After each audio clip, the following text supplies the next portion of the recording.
Badan Meteorologi, Klimatologi, dan Geofisika menyebut sejumlah wilayah di Indonesia berpotensi mengalami kekeringan meteorologis pada musim kemarau, sehingga membutuhkan kesiagaan dari pemerintah pusat dan pemerintah daerah.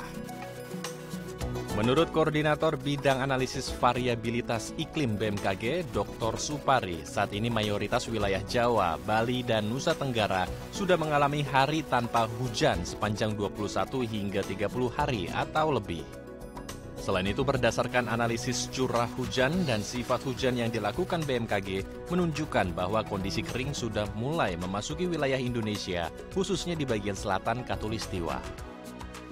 Saat ini hingga akhir Mei sudah 36% zona musim di wilayah Indonesia memasuki musim kemarau. Artinya dalam beberapa bulan ke depan kita akan menghadapi kondisi yang kering.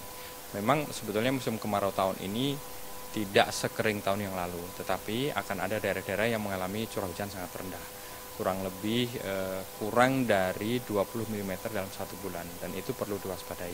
Itulah mengapa BMKG mengeluarkan rilis untuk mewaspadai kondisi kering pada daerah-daerah tertentu. Jabodetabek sebenarnya memang periode peralihan ya, mau masuk ke musim kemarau. Sebenarnya kita sudah lebih dari 10 hari waktu itu tidak ada hujan, lalu kemudian dalam beberapa hari terakhir ini ada hujan. Masyarakat kemudian bertanya-tanya, kok tiba-tiba ada hujan? Perlu diketahui juga bahwa musim kemarau bukan berarti tidak ada hujan, sehingga itu bukan berarti musim kemarau-nya tidak terjadi.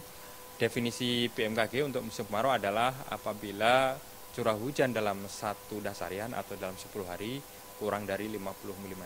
Artinya jika terjadi hujan namun jumlahnya hanya 30 mm dalam 10 hari, itu sudah masuk musim kemarau. Melihat kondisi ini, maka daerah dengan potensi curah hujan bulanan sangat rendah perlu mendapatkan perhatian khusus untuk mitigasi dan antisipasi dampak kekeringan.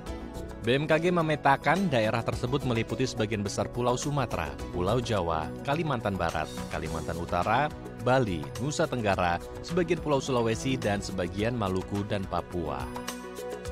Selain itu, dari hasil monitoring hotspot yang dilakukan dengan citra satelit menunjukkan telah munculnya beberapa hotspot awal pada daerah-daerah rawan kebakaran hutan dan lahan, sehingga diperlukan perhatian khusus untuk mengantisipasi terjadinya kebakaran di sepanjang musim kemarau.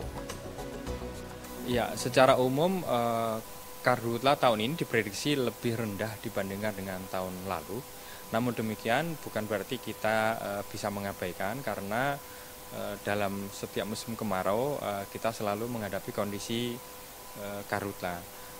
Perlu diketahui juga oleh publik bahwa karhutla ini biasanya bersamaan dengan periode tanpa hujan berkisar antara 10 hari. Jadi bahkan dalam kondisi curah hujan yang sebetulnya normal-normal saja, tetapi jika ada kondisi tanpa hujan berkisar 10 hari, maka biasanya mulai muncul titik api yang sebagai indikasi karhutla. Badan Meteorologi, Klimatologi, dan Geofisika atau BMKG telah memberikan sejumlah rekomendasi bagi pemerintah sebagai langkah mitigasi dan antisipasi. Di antaranya penerapan teknologi modifikasi cuaca untuk pengisian waduk-waduk di daerah yang berpotensi mengalami kondisi kering saat musim kemarau dan membasahi dan menaikkan muka air tanah pada daerah yang rawan mengalami karhutla ataupun pada lahan gambut. Masyarakat juga diharapkan untuk waspada terhadap dampak kekeringan saat kemarau dengan menghemat dan bijak saat menggunakan air. Media Tawadu, Febri Indra, Daai TV.